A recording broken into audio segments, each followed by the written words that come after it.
Bien-aimés frères et sœurs, vous connaîtrez la vérité et la vérité vous affranchira. Ça, c'est pas moi qui le dis, c'est la Bible qui le dit.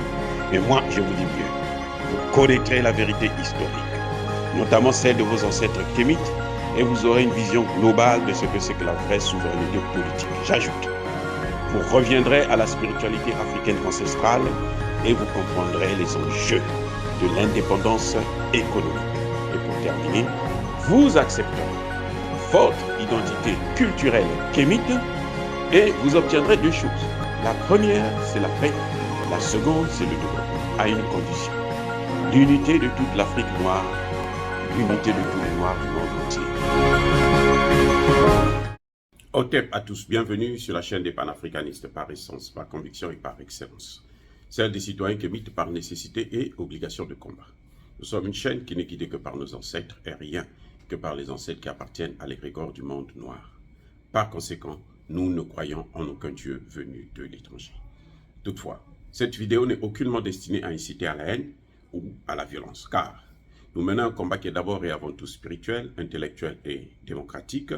Ensuite, il est politique, géopolitique et géostratégique, contre l'impérialisme, le colonialisme, le néocolonialisme et l'endocolonat, qui sont tous qualifiés de crimes contre l'humanité. Nous menons ce combat sur la base du principe fondamental que nous avons hérité de nos ancêtres kémites, qui est celui de la Mahat, c'est-à-dire solidarité, vérité et justice. Vous êtes donc en droit de connaître la vérité et nous avons l'obligation de vous dire la vérité, rien que la vérité, afin que justice soit rendue au continent africain. Et ça, c'est notre modeste contribution dans cette noble lutte en faveur de la souveraineté, la dignité, la solidarité et l'unité africaine. C'est exactement ça que nous appelons le panafricanisme. Bien-aimés frères et sœurs, l'ancien président burkinabé, le lieutenant-colonel Henri-Paul Damiba, est sorti de sa réserve. Il parle. Il parle pour dire quoi? Pour faire la récitation. La récitation du texte de la France-Afrique. J'ai trouvé un homme amaigri, par souci du pouvoir qu'il a perdu, mais qui a été travaillé. On lui a donné des cours pour venir réciter devant les caméras de la France-Afrique, c'est-à-dire RFI, encore comme d'habitude, puisque c'est là-bas où ce sont eux qui l'ont formé, ce sont eux qui l'ont préparé. Mais il n'a pas bien appris ses leçons, parce que M. Damiba a été en contradiction et il a complètement déplacé le sujet. Contradiction pourquoi? M. Damiba vous dit que au début de son pouvoir, de sa gestion, quand il a pris le pouvoir, il ne s'entendait pas avec la base militaire française au Burkina Faso. Il y avait un défaut de communication. Les Français ne voulaient pas intervenir, ne voulaient pas l'assister, parce que les Français étaient là pour intervenir au Mali. Question. Pourquoi quand ils ont quitté le Mali, ils n'ont pas quitté aussi le Burkina Faso? Pourquoi ils sont restés? Puisqu'ils étaient là pour le Mali. Il fallait qu'ils partent. Ça allait de soi, puisqu'ils ne sont pas là pour le Burkina Faso. Donc il fallait qu'ils partent. Surtout qu'ils ne veulent pas aider un gouvernement établi dans ce pays.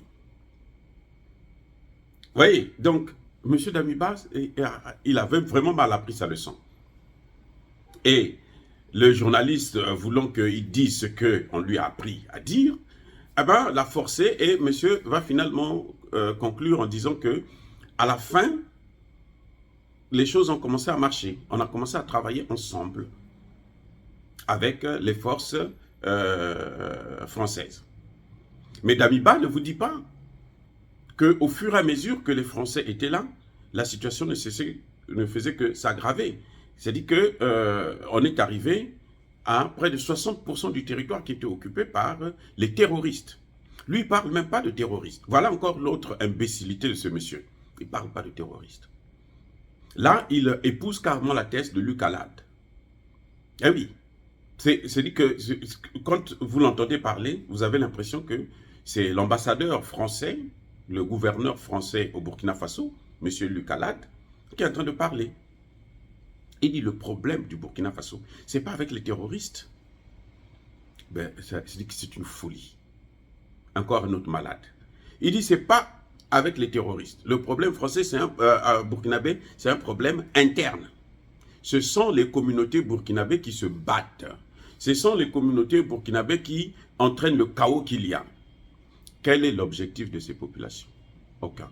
Vous savez, au Mali encore, les Français avaient pu manipuler les tribus Azawad pour leur demander l'autonomie d'une partie du territoire. Comme ça, ils vont faire un État que eux, les Français, vont contrôler. Mais au Burkina Faso, il n'y a même pas ça. Hein.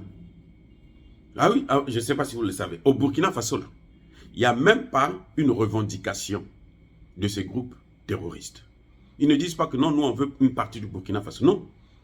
Parce que eux, c'était le Mali qu'ils voulaient. Le nord du Mali. Et à partir du nord du Mali, ils pourraient contrôler toute la zone, y compris le Burkina Faso et le Niger. Donc, M. Damiba vous dit, non, c'est un problème communautaire. En fait, il n'a pas voulu reprendre le terme de Luc Alad, de dire que c'est une guerre civile. Lui, il n'y a pas de djihadistes. Non, ils ne sont pas venus de la Libye. Non, il n'y a pas des gens qui sont venus de la Libye avec des armes. On a coincé maintenant. Dites-nous comment ils achètent des armes. Non, parce qu'ils volent le bétail. Ils volent le bétail, ils vont vendre. Maintenant, ils volent comment vous appelez ça là, l'or, et puis ils vont vendre. Mais ce type est complètement dingue. Ils volent le bétail. Ah bon, ok. Le bétail encore, ils peuvent vendre ça là, sur le marché local. Et personne ne sait que non, ce bétail a été volé. Et puis le monsieur là, il n'est pas de ce village. Il n'est pas. Parce que nous, on connaît. Quand tu viens vendre, on sait que non, lui, c'est le fils de un tel. C'est la fille de X.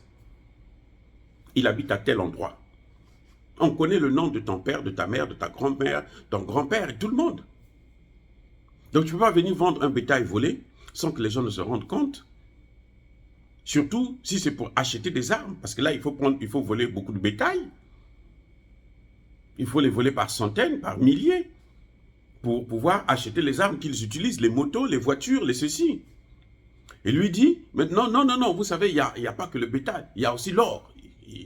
Ils exploitent l'or et puis ils vont vendre. Ils vont vendre l'or à qui? Vous savez, le marché de l'or là, hein, les prix là, les prix sont évalués depuis Londres. Donc si tu as de l'or là, tu ne peux pas aller vendre ça n'importe comment. Tu ne peux pas aller vendre ça n'importe où. Donc si dans de l'or, ils vendent ça à qui? Ils ne vendent pas ça au Burkinabé. C'est pas possible. Ils vendent ça donc à des étrangers. Mais ces étrangers, ce sont lesquels? Dis-nous, toi tu étais président. Dis-nous, ce sont lesquels? Vous savez, ce monsieur, il m'a déçu. Encore, il a perdu le pouvoir, ça se comprend. Mais là, il a déçu, c'est dit que il est malhonnête, il est menteur, c'est vraiment un France-Africain. Vraiment un France-Africain. Il fait partie vraiment de l'empire du mensonge. Vraiment l'empire du mensonge. Pour lui, le problème, ce n'est pas combattre les djihadistes. Non. Le problème, c'est faire la paix entre les communautés. Mais toutes ces communautés-là se plaignent. Quand on a volé les femmes, là, les femmes qu'ils avaient kidnappées, là, parmi les kidnappeurs, il y avait même des Français, de la Légion d'honneur, de la Légion étrangère, ou les gens criminels, ou les gens mercenaires. Quand on a volé ces femmes, est-ce que le monsieur Damiba pouvait nous dire, ils sont de quelle nationalité, de quelle tribu? Non, ce n'est pas un problème de tribu. C'est-à-dire que ça, c'est le langage occidental. On veut nous faire croire que dans nos pays, il n'y a pas eu le problème de la Libye. Il n'y a pas eu la Libye. Alors que Emmanuel Macron, le maître de Damiba, a bien précisé, lors de son premier mandat, quand il venait d'arriver en 2017, il dit que nous avons intervenu en Libye. C'était une erreur, parce que ça a créé des États faillis dans la sous-région. Ça, c'est Emmanuel Macron qui parle. Emmanuel Macron sait que ça vient de la Libye. Lui, Damiba, qui a été président au Burkina Faso, il pense que c'est un problème interne. Il n'a même pas prononcé le problème de terrorisme. Oui, il n'y a pas de terrorisme au Burkina Faso. Hein. Je ne sais pas si vous le savez, il n'y a pas de terrorisme. Selon Damiba, bien sûr, il n'y en a pas. Ces mecs lui ont dit non, il n'y a pas de terrorisme. Et il dit, il ne faut pas chasser les Français. Avant de chasser les Français, il faut d'abord s'appuyer sur quelqu'un d'autre. Il faut d'abord avoir un autre maître. Donc pour lui, quitter la France pour aller travailler avec les Russes, les Chinois et autres, c'est changer de maître. En d'autres termes, c'est ça qu'ils voulaient nous faire croire. Mais c'est une folie, les gars. C'est-à-dire que si ce type-là n'est pas fou, c'est qu'il a un problème. Eh oui. On lui pose la question de savoir, est-ce que lui, il apprécie le fait qu'on préfère travailler avec les Russes? Lui dit non, il faut travailler avec tout le monde. Il ne faut pas lâcher les Français parce qu'ils sont toujours là. Ils sont bien avec nous. Parce que nous, on a confiance en eux. On est assis sur eux. Un singe, il prend l'exemple d'un singe qui, avant de sauter sur une autre branche, il doit d'abord préserver la branche sur laquelle il est assis. Donc, pour lui, le Burkina Faso est assis sur la France. C'est la France qui protège le Burkina Faso en d'autres termes. Mais c'est faux. C'est la France qui est à l'origine des problèmes du Burkina Faso. Depuis la nuit des temps. C'est pour ça qu'on a tué Thomas Sankara. C'est pour ça qu'on a tué Thomas Sankara. Donc lui croyait que le problème du Burkina Faso, c'était de faire revenir Blaise Compaoré au Burkina Faso. Donc quand il a fait venir Blaise Compaoré au Burkina Faso, pour lui c'était la réconciliation et puis il n'y aurait plus de problème. Mais c'est faux. C'est Blaise Compaoré qui a mené ça. À l'époque de Blaise Compaoré, il n'y avait pas de terrorisme parce que Blaise Compaoré lui-même, c'était le terroriste en puissance. Puisque le Burkina Faso servait de base, comme le Niger est en train de devenir aujourd'hui. C'est la base des terroristes. Le jour que Bazoum ne sera plus là, mais les présidents qui vont le succéder vont avoir de gros problèmes s'ils ne font pas ce que la France et les États-Unis leur demandent. Donc, M. Damiba est, en tout cas, il a pris le temps pour étudier ce cours, mais je crois qu'il faut qu'il reparte encore à la même école pour aller apprendre mieux, parce qu'il récite ce qu'il ne comprend même pas, ce qu'il ne connaît même pas. Il se met en contradiction, il ne sait pas lesquels qui financent les djihadistes, il ne sait pas lesquels qui leur donnent des armes, il ne sait pas où est-ce qu'ils achètent des armes. Ils disent que c'est des armes occidentales, c'est des armes russes, c'est des armes... Tout le monde sait que les armes que les terroristes utilisent, ce sont des armes françaises, américaines, allemandes, anglaises et autres.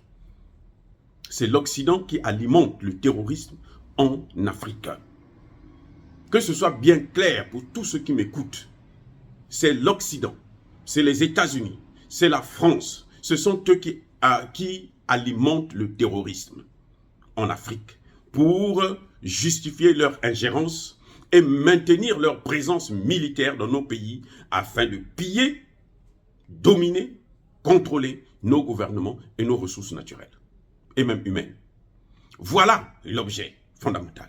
Et quand quelqu'un qui a été président, il n'est plus au pouvoir, il aurait pu, vaut mieux se taire que de venir nous faire croire qu'il s'agit d'une guerre civile. Ah ben c'est pour ça qu'il ne voulait pas faire partir Luc Alade. C'est pour ça qu'il avait refusé de l'expulser, parce qu'il savait que c'est sa thèse à lui qu'il entend de soutenir, parce qu'il savait qu'il travaille pour lui, parce que c'est ce qu'on avait mis dans sa tête depuis quand il était encore président. Donc, je crois que M. Damiba a besoin de repartir à la source pour aller mieux s'abreuver et puis venir nous donner des choses un peu plus logiques. Parce que ce qu'il a fait là, c'est tellement idiot, c'est tellement con, c'est tellement ridicule et ça dit que c'est un vaurien. Un vaurien. On regrette de l'avoir gardé là même 8 mois au pouvoir. Il n'aurait même pas dû passer même une journée. Parce que s'il ne connaît même pas le problème qu'il est venu résoudre, c'est un problème, c'est grave, il ne connaît pas. Pour lui, il n'y a pas la Libye, pour lui, il n'y a pas la France, pour lui, il n'y a pas l'intervention en Libye, pour lui, il n'y a pas des terroristes libyens, ça ne vient pas de la Libye, pour lui, c'est un problème interne. Et donc, il faut chercher des solutions endogènes qui, selon lui, la négociation avec Blaise Compaoré et tous les anciens présidents, Marc Kaboré et autres. Le ridicule ne tue pas, heureusement. Dire cela, c'est inciter à la haine ou à la violence, non. Il y a Bakolé, il y a Malherbe. Encore une fois, bien-aimés frères et sœurs, soyez bénis, abondamment bénis par le Dieu des Kémites. Mais que tous ceux qui persécutent le continent africain, tous ceux qui le pillent et le déstabilisent, qu'ils soient noirs, qu'ils soient blancs, qu'ils soient chinois, qu'ils soient arabes, qu'ils soient maudits, punis, foudroyés, neutralisés par le Dieu des Kémites et par nos ancêtres angélisés. Vive l'Afrique éternelle, j'ai dit et j'assume.